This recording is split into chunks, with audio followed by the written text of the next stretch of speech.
அல்லாஹி வபரகாத்துஹு. தீபுர் ரஹ்மான் அல்லாஹ்வுடைய விருந்தாளிகளே,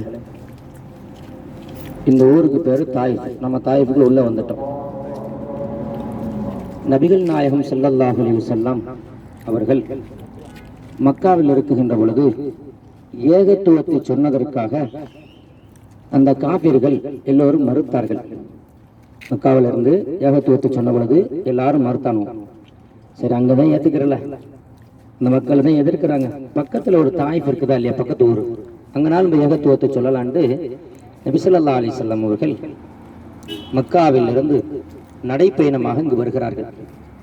நம்ம நினைச்சு பாருங்களேன், நாம மக்காவில் இருந்து ஏசி பஸ்ஸில் அங்கிருந்து இவ்வளவு தூரம் வந்ததற்கு கால் வலிக்குது, கை வலிக்குது, உடம்பு வலிக்குது, தலை வலிக்குது. நம்முடைய உடம்பு ஒத்துழைப்பு கொடுக்கல இல்லையா? நம்முடைய உடம்பு ஒத்துழைப்பு கொடுத்துச்சா? இல்ல. ஆனால் நபிகள் நாயகம் ஸல்லல்லாஹு அலைஹி வஸல்லம் அவர்கள் அங்கு இருந்து இவ்வளவு தூரம் வந்து இதற்கு பின்பு வீடு வீடாக சென்று ஏகத்துவத்தை சொன்ன பொழுது எல்லா மக்களும் மறுத்தார்கள், எல்லா மக்களும் ஏசினார்கள், எல்லா மக்களும் திட்டினார்கள். அல்லாஹ்வுடைய நல்லடியார்களே, நபி அவர்கள் எத்தனை நாள் இங்க ஏகத்துவத்தை எடுத்து சொன்னாங்க அப்படின்னா 10 நாள் ஏகத்துவத்தை சொன்னாங்க. எத்தனை நாள்? 10 நாள் ஏகத்துவத்தை சொன்ன பொழுது இந்த மக்கள் எல்லாம் வெறுத்தார்கள். நபி அவர்களை பார்த்தால் கதவை மூடிடுவாங்களாம். நம்ம வீட்டுக்கு வந்துருவாரு, ஏதாவது சொல்லி ஒரு பக்கம் போயிடுவோமோ அப்படின்னு சொல்லி போயிட்டு என்ன சொல்லி கேட்டீங்கன்னா கதவு மூடிடுவார்களாம். இப்படி பெரியவர்களிடத்திலாம் போய் நபி அவர்கள் சொன்னாங்க. ஆனா யாருமே ஏத்துக்கிறல. கடைசியில என்ன செஞ்சான்னு தெரியுங்களா? இந்த தாய்ப்பு வாசிகள் நபி ஸல்லல்லாஹு அலைஹி வஸல்லம் அவர்களை சின்ன சின்ன குழந்தைகளிடத்துல கல்லையும் கிடைக்கக்கூடிய பொருளை கொடுத்து நபி அவர்களை எரிய சொன்னார்கள், விரட்டி அடியுங்கள் என்று சொன்னார்கள். நபிகள் நாயகம் ஸல்லல்லாஹு அலைஹி வஸல்லம் அவர்கள் இதே தாயிஃபில் இருந்துதான் உடம்பில் இருந்து மேனியில் இருந்து ரத்தங்கள் எல்லாம் பேரிட்டு வெளியே வருகின்ற வருது. அல்லாஹு அக்பர். இந்த உலகத்திற்கு எத்தனை நபிமார்கள் வந்தார்கள், எத்தனை மலக்குமார்கள் வந்தார்களோ ஒவ்வொரு மலக்குமார்களுக்கும் ஒரு பதவியை அல்லாஹ் தந்திருக்கிறான். ஒரு சில மலக்குமார்களுக்கு ஒரு சில பதவி அல்லாஹ் கொடுத்திருக்கிறான். அந்த மலக்குமார்கள் எல்லாம் நபியிடத்திலே வருகிறார்கள். யா ரசூலல்லாஹ், அல்லாஹ் எனக்கு இன்ன பதவியை தந்திருக்கிறான், இந்த மக்கள் இரக்கமில்லாமல் இப்படி உங்களை அடித்திருக்கிறார்களே, ஒரு அனுமதி தாருங்கள், இவர்கள் எல்லோரையும் நான் அளிக்கிறேன் என்று கேட்ட பொழுது நபி அவர்கள் ஒன்றவே செய்ய வேண்டாங்க. இறுதியாக ஜிப்ரீல் அலைஹிஸ்ஸலாத்து வஸ்ஸலாம் அவர்கள் வருகிறார்கள். நபியிடத்தில் வந்து யா ரசூலல்லாஹ், காட்டு மிராண்டித்தனமாக இந்த மக்கள் எப்படி உங்களை அடித்திருக்கிறார்கள், உங்களை பார்ப்பதற்கு என்னால என்ன செய்யல, மனம் பொறுக்கவில்லை. யா ரசூலல்லாஹ், ஒரு அனுமதி தாருங்கள், 2 மலைக்கு மத்தியில் நான் நசுக்குகிறேன் என்று கேட்ட பொழுது அல்லாஹு அக்பர். நபிகள் நாயகம் ஸல்லல்லாஹு அலைஹி வஸல்லம் அவர்கள் என்ன வார்த்தை சொன்னாங்கன்னு தெரியுங்களா? இவர்கள் திருந்தாவிட்டாலும் இவர்கள் சந்ததிகள் திருந்துவார்கள், அதனால இவர்கள் ஒன்றுமே செய்ய வேண்டாங்க. நபி ஸல்லல்லாஹு அலைஹி வஸல்லம் அவர்கள் அன்றைக்கு 2 மலைக்கு நடுவில் தான் சிட்டி இருந்தது. இன்றைக்கு சிட்டி இந்த இடத்துக்கு மாறிடுச்சு. இன்ஷா அல்லாஹ் அந்த இடத்தை கூட்டு போய் காமிப்போம். நபிகள் நாயகம் ஸல்லல்லாஹு அலைஹி வஸல்லம் அவர்கள் அடிபட்டு ரத்தத்தோடு ஒரு இடத்தில் ஓய்வு எடுத்துக் கொண்டிருக்கிறார்கள். ஜிப்ரீல் அலைஹிஸ்ஸலாம் வந்தாங்கல்ல, இன்ஷா அல்லாஹ் அந்த இடத்தை நாங்கள் 2 வருஷத்திற்கு முன்பு இறங்கி பார்த்தோம். இப்ப பார்ப்பதற்கு உள்ள இறங்கி பார்ப்பதற்கு அனுமதி இல்லை. வண்டியில போகும்போது இன்ஷா அல்லாஹ் நம்ம ஃபாரூக் மௌலானா உஸ்தாத் அவர்களும் நாமளும் இன்ஷா அல்லாஹ் 2 பஸ்ல இருக்கும் பாத்தீங்களா, 2 பேரும் 2 பஸ்ல இன்ஷா அல்லாஹ் காமிச்சு கொடுப்போம். சரி, அந்த இடத்தில் ஓய்வு எடுத்துக் கொண்டிருந்துட்டு சரி யாருமே ஏத்துக்கிறலையே, அதாவது அடி வாங்கியதற்கு திட்டியதற்கு நபி அவர்கள் வருத்தப்படவில்லை. ஒரே ஒரு வருத்தப்பட்டாங்க, என்ன தெரியுங்களா? நம்ம 10 நாள் வந்து ஏகத்துவத்தை என்று சொன்னமே, ஒரு மக்களும் ஏற்றுக்கொள்ளலையே, ஒருத்தர் கூட இஸ்லாத்தை ஏற்றுக்கொள்ளலையே அப்படின்னு மனக்கவலையோடு போலாம், மக்காவுக்கு போலான்னு போய் கொண்டிருக்கக்கூடிய சமயத்துல ஒரு திராட்சையினுடைய தோட்டம் இருக்குகிறது. அந்த தோட்டத்திற்கு அருகாமே நபி அவர்கள் அமர்கிறார்கள். அது யாருடைய தோட்டம்? சைபா என்று சொல்லக்கூடிய உன்னுடைய தோட்டம், ஒரு காஃபிருடைய தோட்டம். அந்த தோட்டத்திற்கு அருகாமையில் அமர்ந்திருக்கிறார்கள். அந்த தோட்டத்திற்கு காவலர் யாரு அப்படின்னா அத்தாஷ் ரலியல்லாஹு தஆலா அவர்கள் தோட்டத்திற்கு காவலராக இருக்கிறார்கள். இந்த நிலையை பார்த்த அந்த காவலர் யாரோ வழிப்போக்கர் வந்திருக்கிறார், அடி வாங்கி இருக்கிறார், இவ்வளவு ரத்தங்கள் இருக்கிறதே, இரக்கம் வந்து தன்னுடைய திராட்சையை கொஞ்சம் பறித்து நபி ஸல்லல்லாஹு அலைஹி வஸல்லம் இடத்திலே கழுவி கொடுத்த பொழுது நபி அவர்கள் அந்த திராட்சையை பிஸ்மில்லாஹிர் ரஹ்மானிர் ரஹீம் என்று சொல்லி சாப்பிடுகின்ற பொழுது அத்தாஷி கேட்கிறாரு, நீங்க யாரு, எங்கிருந்து வந்திருக்கிறீர்கள், உங்களுடைய பேர் என்ன எதற்காக நீ வந்தீங்க என்று கேட்ட பொழுது நபி அவர்கள் சொல்லுகிறார்கள், நான் மக்காவிலிருந்து வந்திருக்கிறேன், என்னுடைய பேர் முஹம்மத், ஏகத்துவத்தை எடுத்துச் சொல்வதற்காக என்று வந்தேன், இந்த மக்கள் என்னை அடித்தார்கள் என்று நபி அவர்கள் சொன்னார்கள்.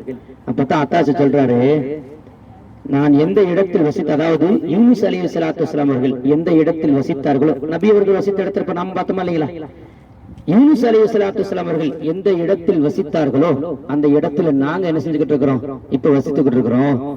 அந்த மக்கள் எல்லாம் பேசினார்கள். எப்படின்னா, இறுதியில ஒரு நபி வருவார், அவர் பேர் முஹம்மத், இன்னென்ன குணம் உள்ளவர், என்ன உணவை சாப்பிட்டாலும் பிஸ்மில்லா சொல்லாமல் என்ன செய்ய மாட்டாரு, சாப்பிட மாட்டார் என்று நிறைய விஷயங்களை சொன்னார்கள். அல்லாஹ் அக்பர். அன்றையிலிருந்து இன்றைய வரைக்கும் நான் எப்ப வருவேன், எப்ப பார்ப்பேன், எப்ப எதிர்பார்த்துக்கிட்டே இருந்தேன்.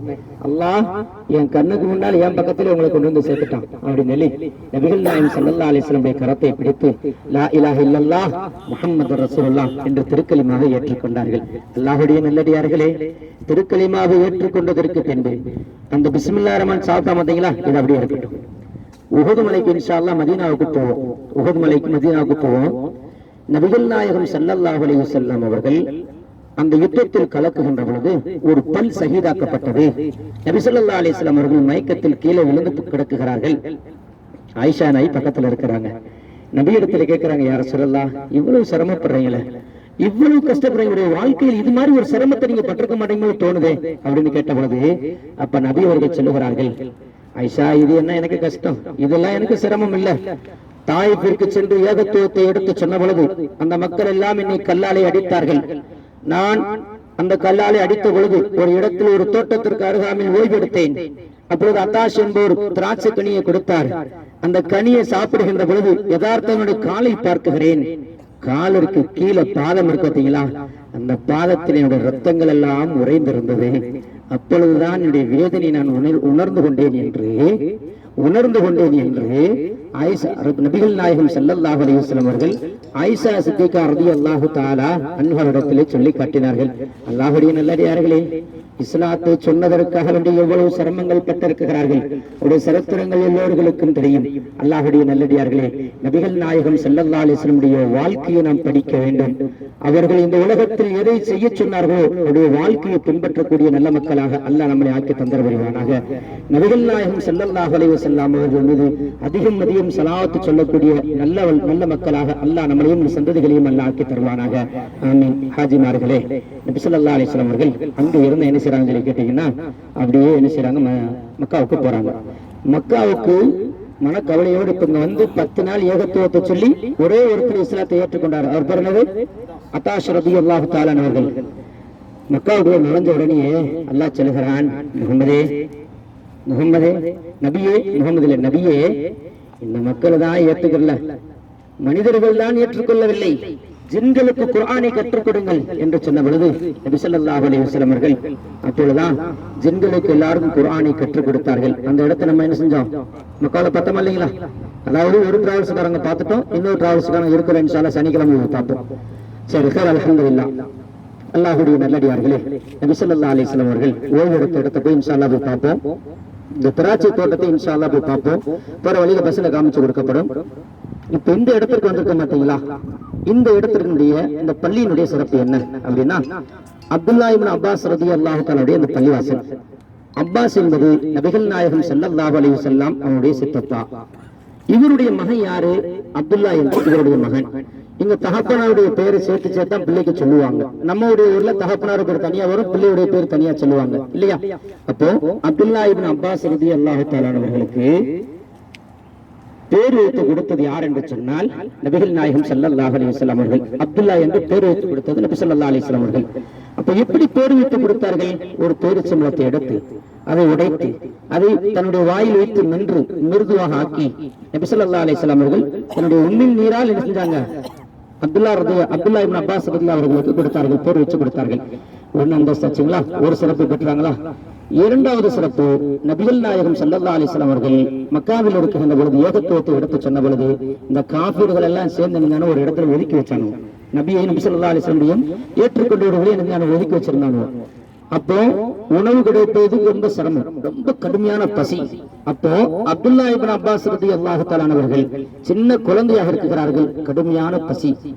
அந்த அழுகையை கண்ட நபி அவர்கள் இதற்குத்தான் நம்முடைய சித்தப்பாவுடைய மகன் அழுகிறார் என்று நினைத்துக் கொண்டு கொஞ்சம் பேரித்தம்பளத்தை எடுத்து அதை கொஞ்சம் ஒரு பகுதியை உடைத்து தன்னுடைய வாயில் மென்று அதை மிருதுவாக ஆக்கி அப்துல்லா இப்னு அப்பாஸ் ரலியல்லாஹு அவர்களுக்கு கொடுத்தார்கள்.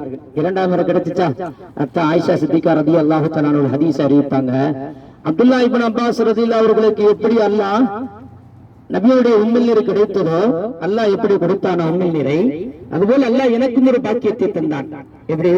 நபி அவர்கள் சக்கராத்து நேரில் ஆயிஷா சித்திகா ரலியல்லாஹு அவருடைய மடியிலே படுத்திருக்கிறார்கள். நபி ஸல்லல்லாஹு அலைஹி வஸல்லம் அவர்கள் பக்கத்தில் அப்துல் ரஹ்மான் என்ன செய்றாங்கன்னா அவருடைய சகோதரர் நின்று கொண்டிருக்கிறார். நபி அவர்கள் அவரை பார்க்கிறாங்க. நபி அவர்கள் அவரை பார்க்கிறாங்க. பார்வையிலே உணர்ந்து கொண்டார் தன்னுடைய கணவரை இருக்குத்தான் பார்க்கிறாங்க. இப்ப உள்ளவங்க அப்படி இருக்குமா? நினைச்சு பாருங்களேன், எப்படி அவருடைய வாழ்க்கை நடந்தது, அல்லாஹ்விற்கு பொருத்தமான வாழ்க்கை எப்படி வாழ்ந்து காட்டினார்கள். பார்வையிலே விளங்கி கொண்டார்கள். நபி அவர்கள் இதுக்குத்தான் நம்முடைய கணவர் பார்க்கிறார் அப்படின்னு. எதுக்குன்னா மிஸ்வாக் வச்சிருந்தாங்க. தன்னுடைய சகோதரிய கையிலிருந்து மிஸ்வாக்கு எடுக்கிறாங்க. மிஸ்வாக்கு எடுத்து நபி இடத்துல கொடுத்த பொழுது நபி அவர்கள் மிஸ்வாக்கு செய்கிறார்கள். மிஸ்வாக்கு செய்கின்ற பொழுது கஷ்டத்தை உணர்ந்து கொண்ட ஆயிஷா சித்திகா ரலியல்லாஹு தஆலா அவர்கள் திரும்ப என்ன செய்றாங்க, அந்த மிஸ்வாக்கை வாங்குறாங்க. மிஸ்வாக்கை வாங்கி தன்னுடைய வாயில் மென்று அதை மிருதுவாக ஆக்கி நபிகள் நாயகம் ஸல்லல்லாஹு அலைஹி வஸல்லம் அவர்களுக்கு கொடுத்தார்கள். அல்லாஹு அக்பர். அல்லாஹ்வுடைய நல்லடியார்களே, ஆயிஷா சித்திகா ரலியல்லாஹு தஆலா அவர்கள் இந்த ஹதீஸ் அறிவிச்சாங்களா? அதற்கு அடுத்து மக்காவில் இருந்து மதீனாவுக்கு போயாச்சு. மதீனாவுக்கு போனதற்கு பின்பு நபி அவர்கள் வீட்டை விட்டு வெளியே வர்றாங்க. நபி அவர்கள் வீட்டை விட்டு வெளியே வருகின்ற பொழுது இந்த இரவு நேரத்தில் தன்னுடைய தேவைக்காக வருகின்ற பொழுது வீட்டினுடைய வாசலில் கொஞ்சம் தண்ணீர் இருக்கு, கொஞ்சம் பாத்திரத்தில் தண்ணீர் இருக்கிறது. தண்ணீரை பார்த்தோட நபி அவர்கள் கேட்கிறாங்க, இந்த தண்ணீரை யார் எடுத்தது? இந்த மனைவிட்டு கேட்ட பொழுது தன்னுடைய மனைவி நபி இடத்துல சொல்லுகிறார்கள், யார் ரசூலல்லாஹ், அப்துல்லா இப்னு அப்பாஸ் எடுத்து வச்சிருக்கிறாரு இந்த தண்ணிய அப்படின்னு. அது சின்ன குழந்தை அவர். அல்லாஹு அக்பர்.